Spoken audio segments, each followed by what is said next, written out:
Lawrence. He is a professor of political science at American University. He joins me now from Washington, D.C. Professor, the U.S. is sending envoys to Khartoum in an effort to get Sudan's security forces to end violence after another deadly day of those anti-coup protests. What impact will the U.S. likely be able to even have on the ground in Sudan?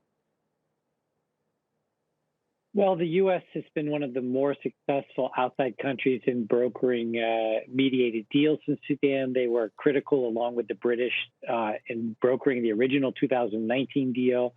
They've had some positive impact from time to time. Of course, the former envoy Feltman was there just before the coup, trying to warn the military not to do exactly what it did.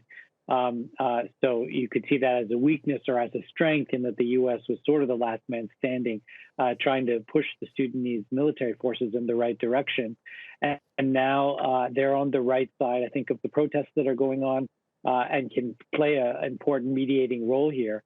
Hamdok, of course, stepped down. The U.S. would have liked to see him stay as long as possible, but that was because of the pressure of the crowd, and the crowd is subject to this wanton military violence. So there's a lot to negotiate here, and the Sudanese military is not going to give up power easily. These protests seem unlikely to die down. Are you concerned about the heavy-handed response that we're seeing and the potential for further escalation? Very concerned, and it could get worse before it gets better. The original deal from 2019 was flawed, and it was flawed because the transitional period was too long, 3 years and 3 months, with the military having the upper hand most of the way. Now, the FFC, the Force for Freedom and Change, they're trying to negotiate a more civilian government than even the deal that they had before the coup, which will be a hard sell. But the protest crowds are large. They're dedicated to succeeding. They're fearless, and so that's what the military is up against. The military itself is afraid of two things. They're afraid of being subject to trials for all of the human rights violations and killing that went on both before and after the 2019 deal, and they're afraid of giving up economic power. They control over 100 companies in mining, pharmaceuticals, even cattle.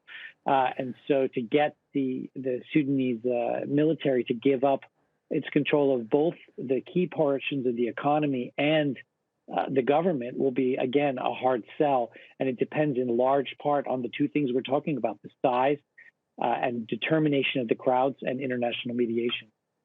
What kind of international support or pressure can we see or should we see to revive the plan to transition to civilian rule? Well, as I said, it's going to have to be redone because the civilians are saying the previous deal wasn't good enough. And by the October coup, the military said it was too much. And so it's a tough position for the mediators here when both sides are taking harder positions than before. But ultimately, there is a deal to be had here because the Tunisian civilian groups have demonstrated time and again they are willing to have a certain degree of sharing of power and a certain degree of, let's say, protection for purges of the military or, trials across the board. I was saying for a long time that the national reconciliation and the trial should wait until a certain period of political transition. But the U.S. does have some leverage. The Sudanese people have even more leverage. And there's a lot of hard work to be done here. But it's clear that the Sudanese people have realized they had a bad deal. They want a better deal, and they're going to press until they get it. All right, Professor William Lawrence joining us from Washington. Thank you.